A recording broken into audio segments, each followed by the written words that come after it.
국민의힘에서는 장외 집회 이제 필리버스터 이 투 트랙으로 전략을 통해서 정부와 민주당을 향한 공세에 힘을 싣고 있는 모양새입니다.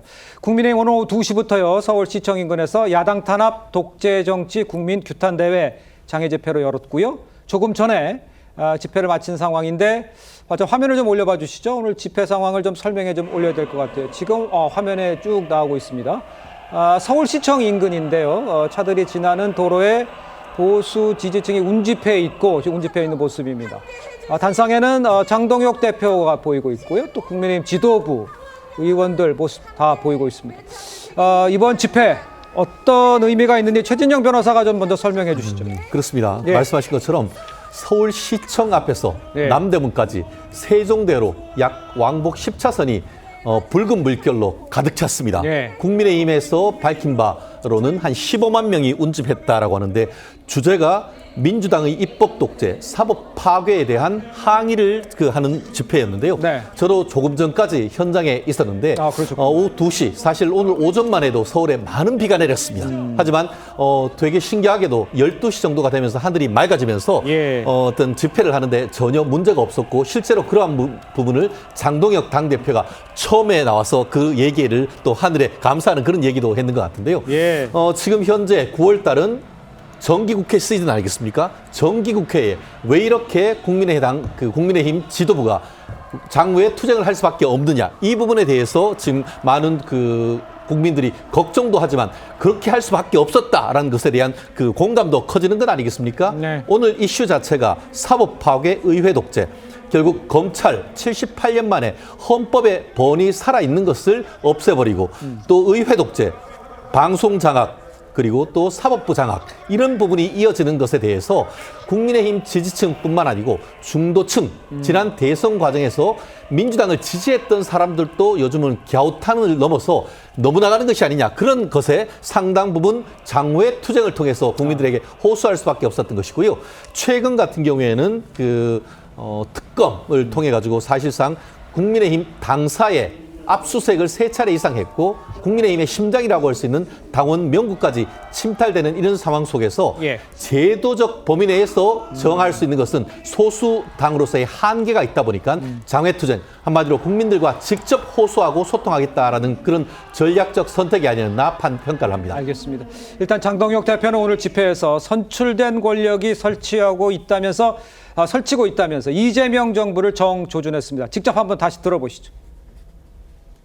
국민 주권을 핑계대며 선출된 권력이 모든 것을 할 수 있는 것처럼 설치된다면 독재는 이미 3단계에 들어선 것입니다.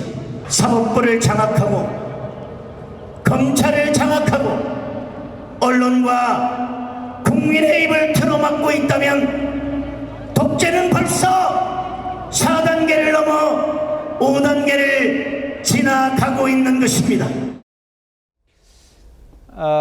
제가 쭉 설명해 올렸습니다만 장동혁 대표가 민주당은 국민의힘을 제거하고 독재 마지막 문을 열려고 한다. 독재를 막자 이렇게 호소를 했습니다. 우리 서재현 상근 부대변인께서는 어떻게 들으셨어요? 네, 냉정히 말씀드려서 이제 국민의힘이 국민이 배제된 목소리를 내는 것이다. 그래서 저는 이제 1년 동안 얘기하는 게 석고 대제 대회를 먼저 하는 게 맞다. 왜냐하면 예. 이제 계엄을 막지 못한 책임, 그리고 계엄 이후에도 계몽령이라고 또한 그 계엄을 옹호하는 행태에 대해서 처절하게 반성하고 나서 여당이나 대통령의 어떤 문제점보다는 못하는 부분에 대해서 지적을 하면 예. 국민들께서 목소리를 귀 기울 텐데 본인들은 책임도 지지 않고 독재라고 얘기하면서 실질적으로 독재를 한 윤석열에게 대한 아무 어떤 비판이나 책임도 지지 않는 모습에 외면당하는 것이고요. 예. 또 지금 사실은 여러 국민들 보면 경제가 진짜 힘든 상황입니다. 지금 IMF 말이 나올 정도로 굉장히 힘든 상황이기 때문에 네. 민생 관련해서 목소리 내주시고 대안을 제시해 주셔야 된다. 그리고 국감이라든지 어떤 대정부 질문은 야당의 시간이잖아요.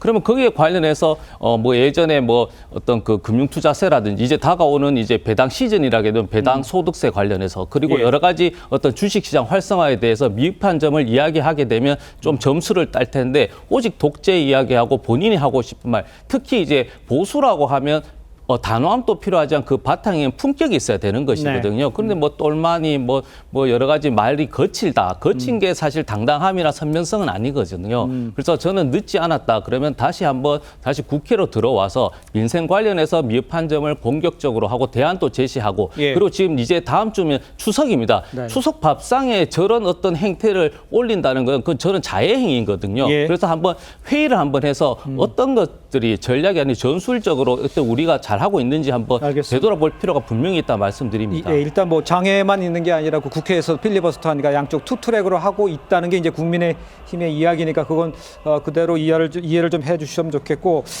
정호김 의원께는 이렇게 여쭤볼게요. 이제 자 저렇게 이제 장외도 나가고 투트랙으로 하고 있는데 과연 이게 지지층을 모으는데 도움이 될지 또 이런 것들이 당에는 또 도움이 될지 이거는 어떻게 보십니까? 지지층을 모으는 데는 도움이 되죠. 근데 그 지지층이 이제 짠물 지지층들을 모으는데, 근데 이분들은 워낙에 강고하지 않습니까? 네네. 그러니까 지지층의 외연을 확대해야 되는데 오히려 민주당이 지금 답을 가르쳐주고 있잖아요. 그러니까 항상 이 지금 그 선출된 권력의 이 권력 오만에 대해서 예. 지적하는 거는 지극히 정당함에도 불구하고 왜 그들의 어깨 위에 그 계엄의 그런 어떤 부채를 여전히 지고 있는가. 그러니까 이걸 내려놓으면은 오히려 민주당이 상당히 긴장할 것 같거든요. 왜냐하면 지금 사법부에 대한 압박이라든지 또는 그 지금 하고 있는 개혁의 이름으로 그 여러 가지 그 입법부에서 자행되고 있는 법안 처리라든지 이런 거는 국민들도 문제의식을 갖고 있어요. 예. 그것이 지금 지난 금요일에 갤럽 조사에서 일부 지금 나타났다라고 보여지거든요. 그런데 지금 국민의힘은 그 민주당의 지지세가 주춤함에도 불구하고 국민의힘이 그 반사 이익을 지금 얻지 못하는 이유가 바로 그 짐 때문에 그런데 장동혁 대표가 지금부터라도 리더십을 발휘해야 될 때인데 선출된 권력이 잘못되고 있다고 저렇게 절규하는데도 왜 그게 국민의 어떤 그 강성 지지층 외에 다른 사람들이 귀를 기울이지 않는가에 대한 문제의식에서 출발해야 될 것 같아요. 예.